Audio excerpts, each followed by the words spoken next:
वहाँ से ट्रेनर आए और ये बापू के विचारधारा के जितने भी गुण हैं उसको सिखाए जाएंगे। इसको दूसरे शब्द में कहें तो गांधीगिरी, यहाँ पे गांधीगिरी का ट्रेनिंग लेंगे कि बापू का जिस तरह से सुबह का उनका प्रभात फेरी होता था, श्रमदान करता था, तो ये सारी प्रक्रिया जो बापू उस समय करते थे यहाँ पर ट्रेनिंग कार्यक्रम उसी का चल रहा है, जो कि आज से शुभारंभ हो गया। कितने लोग अभी हम लोग 40 लोग करते हैं। 30 दिन मुख्यमंत्री थे तो वो बापू के सिद्धांत को मानते थे, लेकिन क्या मौजूदा सरकार बनी है बीजेपी से सम्राट चौधरी बने हैं, तो क्या अब और खतरा होगा बापू के सिद्धांत के? देखिए, ये लोग बापू के विचारधारा के विपरीत बापू के हत्या गोडसेबाजी विचारधारा के मानने वाले और संदर्भित ये करता है कि ये लोग बापू के विचारधारा से इनकी कभी विचारधारा नहीं मिलती। वैसे स्थिति में हमारे लिए ये महत्वपूर्ण हो जाता है कि हम बापू के विचारधारा के साथ साथ गांधीगिरी लोगों को सिखाएं, नेहरू जी के विचारधारा को आगे लाएं। आज के समय में जिस पार्टी को बीजेपी के आपने नाम लिया वो बापू के विचारधारा को मार करके ही सत्ता में है, और ये हम लोग का दायित्व है कि हम बापू की विचारधारा को तेजी से आगे बढ़ाएं, क्योंकि दो ये सब प्रत्यक्ष है। बापू क्या कहते थे कि रघुपति राघव राजा राम सबको संपत्ति दे भले।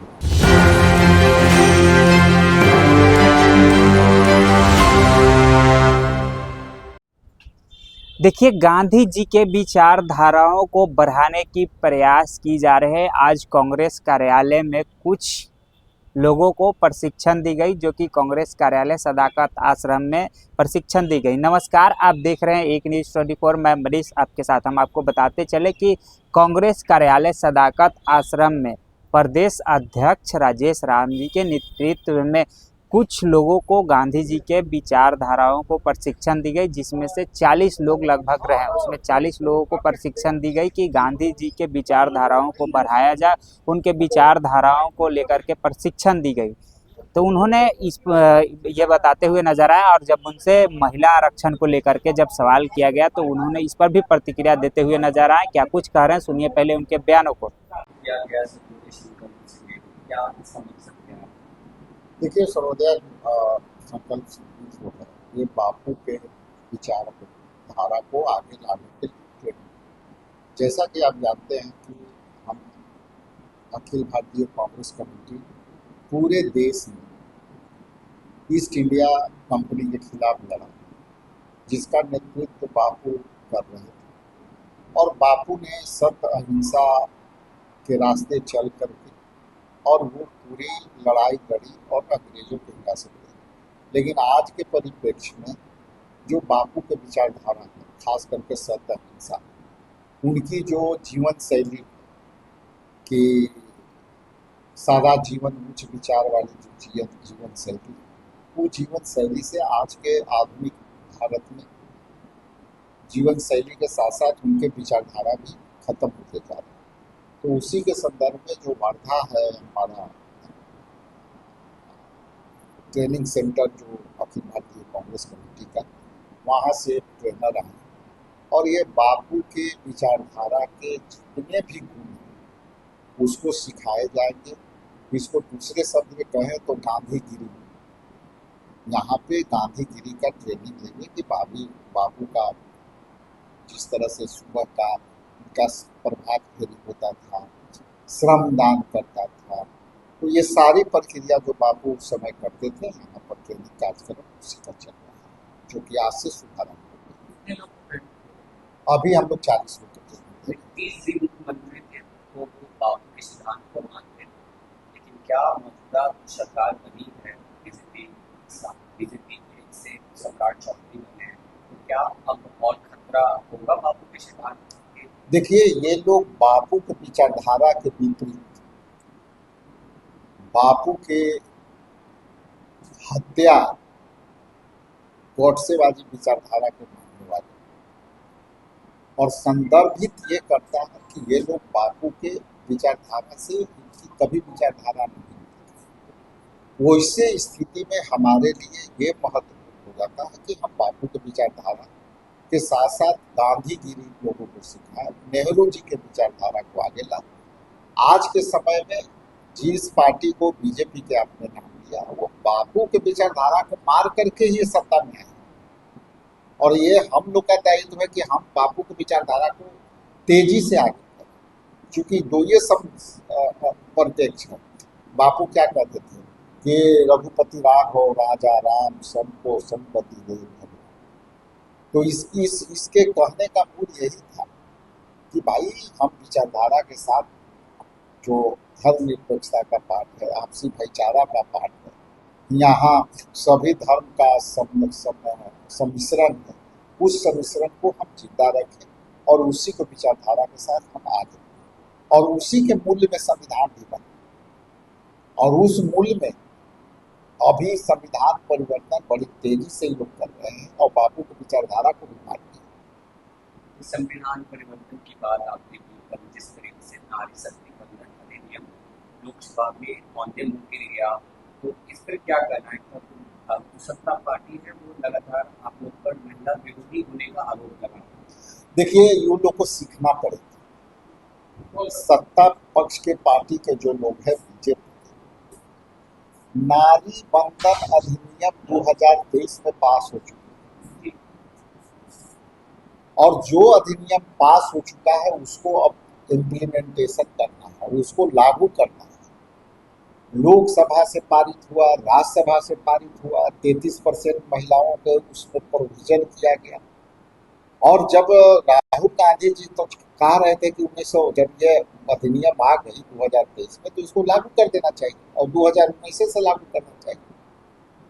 तो आज जो कह रहे हैं कि महिला आरक्षण बिल गिरा है, जी नहीं, ये उसके पीछे जो देश में लोकसभा का परिसीमन कर करके और डिलिमिनेशन कर करके ये सीट बढ़ाना चाहते थे, ये वो बिल गिरा है। वो बिल नहीं गिरा है जो पास हो चुका है और 2023 में ये पारित है। अब इसको लागू करना है, तो ये किसको भ्रम फैला रहे हैं? हम लोग को, हम लोग से पार पाएंगे? अभी विधेयक गिरा ना, देखिए इनकी क्रोनोलॉजी को समझ, बंगाल में चुनाव और ये लोकसभा में सीट, वो सीट बढ़ाना चाहते हैं जहां पे इनकी अपनी हैसियत है, खास करके हिंदी काउ बेल्ट, बिहार, उत्तर प्रदेश, राजस्थान, मध्य प्रदेश, ठीक है, इन राज्यों में ही सीट ज्यादा बढ़ी। लेकिन आपने नॉर्थ ईस्ट को छोड़ दिया, आप साउथ में चले जाइए, सारे लोग अपने सीट को आपने परसेंटेज में कम कर दिया। और आप आधार क्या पकड़े हो? आधार पकड़े हो 2011 के जनगणना। 2011 के जनगणना में जातीय जनगणना का प्रोविजन नहीं। तो अभी जो जनगणना आप कराए हो, जो अब धीरे धीरे पब्लिक डोमेन में आ रहा है, तो 2026-2025 के जनगणना के आधार पर लागू कर पर सीखने लगा है। तो देखिए इनकी क्या था, यदि वो विधेयक को पढ़ेंगे तो इनकी एक शब्द में है कि हम तभी इस महिला आरक्षण बिल को दे पाएंगे, जो कि 2023 में पारित है, दे पाएंगे जब हम सीटों की संख्या लोकसभा में बढ़ा देंगे, तब हम देंगे।